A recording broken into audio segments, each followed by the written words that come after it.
대림절 기간에 우리 창세기 말씀 이어가겠습니다. 오늘은 창세기 35장인데요. 34장에서 야곱의 외동딸 디나가 겁탈을 당하고요. 결혼을 요구받자 야곱은 침묵을 지켰지만 아들들이 돌아오고 나서 아들들이 분노하고요. 시므온과 레위가 거짓말로 할례를 받으면 청혼을 받아들인다 해놓고 청혼을 받아들일 수 있도록 다 할례밖에 놔둔 다음에 칼을 들고 가서 세겜 사람들을 다 죽여버리고 노략질을 했습니다. 그걸로 인해서 야곱은 위기에 빠졌습니다. 왜냐하면 야곱이 사는 세겜 땅 주변에 있는 여러 민족이 야곱을 손가락질하고 그들이 힘을 합쳐서 야곱을 칠 경우에 야곱은 속수무책으로 당할 수밖에 없다는 위협을 느낄 수밖에 없었습니다. 자, 그런데 그때 35장 1절에 보면 그때 바로 그 위기의 순간에 야곱이 전전긍긍하고 있을 때 하나님이 말씀하십니다. 하나님이 야곱에게 이르시되 일어나 베델로 올라가서 거기 거주하며 네가 네 형 에서의 낯을 피하여 도망하던 때에 내게 나타났던 하나님께 거기서 제단을 쌓으라 하시니라. 야곱이 베델로 올라가는 거예요. 베델로. 처음에 삼손 형의 장자권을 도둑질하고 빼앗고 대신 축복을 받고 나서 형의 칼날을 피해서 형의 위협을 피해서 삼손 라반의 집으로 갈 때 돌베개를 베고 잠을 잤던 곳이 바로 베델입니다. 근데 하나님은 야곱이 어떻게 해볼 수가 없는 위기 상황에 찾아오셔서 너 나하고 약속한 대로 베델로 올라가라 하고 하나님이 말씀하십니다. 베델로 올라갈 때 야곱이 취한 행동이 있습니다. 무슨 행동이냐면 오늘 말씀 3절에 야곱이 이에 자기 집안 사람과 자기와 함께한 모든 자에게 이르되 너희 중에 있는 이방 신상을 버리고 자신을 성결하게 하고 너희의 의복을 바꾸어 입어라. 하나님의 땅으로 가는 야곱이요. 여러분 한번 생각해 보세요. 야복강에서 씨름할 때 이방 신상을 갖고 있었다는 얘기입니다. 형을 만나러 갈 때 하나님이 도와주시는데 근데 이방 신상을 갖고 있었어요. 야곱은 하나님을 믿는다고 하면서 여러분 자기 집에 이방 신상을 두고 있었다는 얘기입니다. 베델로 올라가라는 말씀을 듣고 이제서야 야곱은요 신상을 다 버려라 하고 명령합니다. 자, 여러분 이 대목이 의미심장한 대목입니다. 성경 말씀 4절에 보면 그들이 자기 손에 있는 모든 이방 신상들과 자기 귀에 있는 귀고리들을 야곱에게 주는지라 야곱이 그것들을 세겜 근처 상수리 나무 아래 묻고 이방신을 떠났다는 얘기입니다. 자, 그리고 베델로 올라갔습니다. 베델로 올라가서 하나님을 만나는데 하나님이 야곱을 축복해 주십니다. 아브라함에게 이삭에게 약속했던 축복이 이제 야곱의 복이 되는 것입니다. 자, 그런데 중요한 게 있어요. 그렇게 해서 야곱이요 하나님께 했던 서원을 베델에서 내가 하나님의 이름을 부르겠다고 약속한 그 서원을 베델 땅에 올라가서 제단을 쌓고 하나님의 이름을 부르는 것입니다. 야곱이 베델로 올라갔는데 8절에서 리브가의 유모 드보라가 죽음에 이렇게 나옵니다. 자, 여러분 리브가가 누구예요? 자, 야곱의 모친인데 그 모친의 유모 리브가라고 했습니다. 여러분 한번 생각해 보세요. 엄마에게 유모가 있어요. 근데 그 유모가 엄마가 낳은 아들을 얼마나 사랑하겠어요. 야곱이 이 드보라에게 얼마나 많은 사랑을 받았겠습니까, 여러분. 그런데 그 드보라가 세상을 떠났습니다. 자, 세상을 떠나고 나서 하나님이 찾아오셔서 복을 주셨다고 얘기하죠. 자, 그 다음에 또 하나 라헬이 아기를 가졌는데 베냐민을 출산하고 나서 세상을 떠났습니다. 그리고 나서 어떤 일이 있었냐면 르우벤이 야곱의 큰아들인데 이 야곱의 큰아들이요 아버지의 여자를 건드렸어요.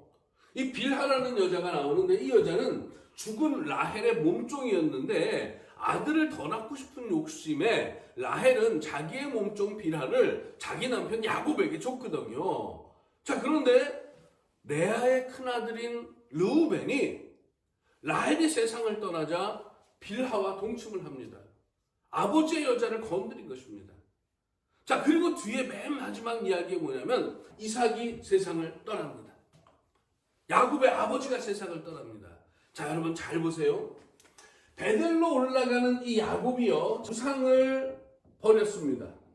우상을 버렸는데, 버리고 나서 드보라가 세상을 떠났습니다. 사랑하는 아내가 세상을 떠났습니다. 아버지가 세상을 떠났습니다. 그리고 큰아들이 아버지의 여자를 데리고 동침을 합니다. 이것은 다시 말하면 상실입니다. 상실. 내가 사랑하는 사람들이 다 떠났어요. 왜 여러분, 야곱이 우상을 버리고 하나님을 찾아갔어요. 베델로. 그래서 하나님은 복을 주셨어요. 약속하셨어요. 그런데 그 이야기 속에 아니 우상을 버리고 베델로 올라가서 하나님을 만났다고, 하나님이 복을 주셨다고, 요 얘기가 중요한 얘기 같지만 이 얘기의 밑바닥에 어떤 얘기가 있냐? 야곱을 어렸을 때부터 끔찍하게 사랑했던 드보라가 세상을 떠났습니다. 사랑하는 아내가 세상을 떠났습니다. 자기 아버지가 세상을 떠났습니다. 그리고 자기의 큰아들이 자기의 여자, 아버지의 여자를 범했습니다. 여러분, 상실감이며 이건 분노가 일어났겠죠. 슬픔이 가득했겠죠. 저는 이것을 빈자리라는 단어로 표현하고 싶습니다. 여러분, 이 빈자리에 하나님이 오시는 겁니다. 우리의 마음은 뭔가를 갖고 있습니다. 우리의 마음은요, 가득한 게 있어요. 그게 사람마다 다르죠. 그렇지만 내 마음속에 가득한 게 있단 말입니다. 하나님이 내 마음에 들어오고 싶어 합니다. 그래서 나와 함께 하려고, 나를 다스리시고 나를 이끌어 가시려고, 하나님이 원하는 대로 하나님의 섭리 가운데 나를 인도해 가시려고 하나님은 하시는데 내 마음이 꽉 차 있습니다. 하나님을 받아들일 수 있는 게 아무것도 없는 거예요. 자, 오늘 성경 말씀은 야곱이 하나님을 만나서 하나님께 복받았어, 이 얘기를 하면서 엄마의 유모였던 드보라가 세상을 떠났다. 자기가 사랑하는 아내가 세상을 떠났다. 아버지가 세상을 떠났다. 여러분, 이 상을 한번 생각해 보세요. 야곱이 그러는 거예요. 아버지는 나를 사랑하는 게 아니라 형을 사랑해. 나를 사랑하는 게 아니라 우리 형 에서를 사랑했지. 근데 그 아버지가 세상을 떠났어요. 야곱의 마음이 어땠을까요? 아이고, 속이 후련하다 그랬을까요?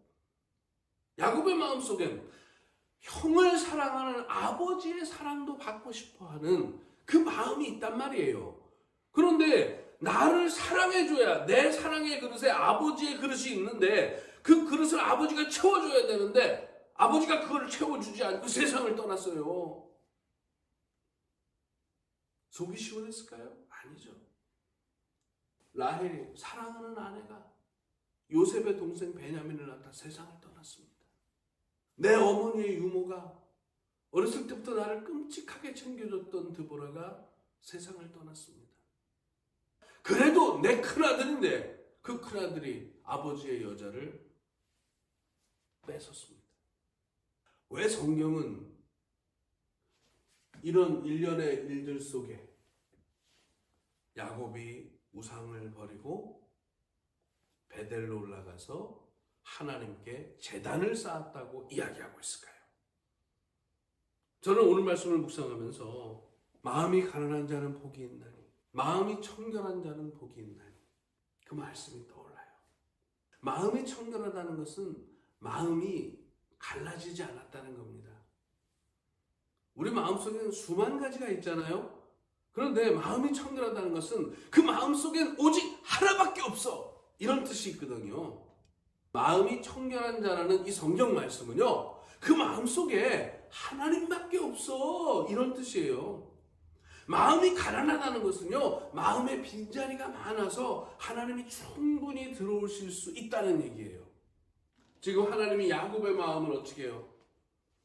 야곱의 마음을 하나님이 가난하게 만들고 계십니다. 하나님이 야곱의 마음을 지금 청결하게 만들고 계십니다. 야곱이 꽉 붙잡고 있는, 내가 사랑하는 사람이야, 내가 저 사람한테 사랑받고 싶어, 내가 사랑하는 사람이야, 이 사람은, 그 모든 것들이 없어지고 있어요. 야곱아, 마음이 청결해야지. 야곱아, 네 마음이 가난해야지. 그래야 나하고 함께 사는 거야. 여러분, 하나님이 야곱을 향해 베푸시는 그 사랑을 기억하시기 바랍니다. 분노함과 상실함이 있습니까? 하나님의 사랑이에요. 집착하지 말아라. 붙잡지 말아라. 야곱에게 베푸신 이 사랑이 우리에게도 찾아올 수 있습니다. 그런데 이런 일들이 우리에게 벌어지면 우리는 절망하고 상실하고 슬퍼하고 아파하고 왜 나한테 이런 일이 일어나냐고 그렇게 반응하겠죠. 그렇지만 한 번 더 되짚어 보면 하나님의 사랑과 하나님의 부르심과 하나님의 손 내밀어 주심이 그 안에 있습니다. 여러분, 이 하나님의 말씀이 여러분에게 힘이 되고 위로가 될 수 있기를 간절히 소망합니다. 감사합니다.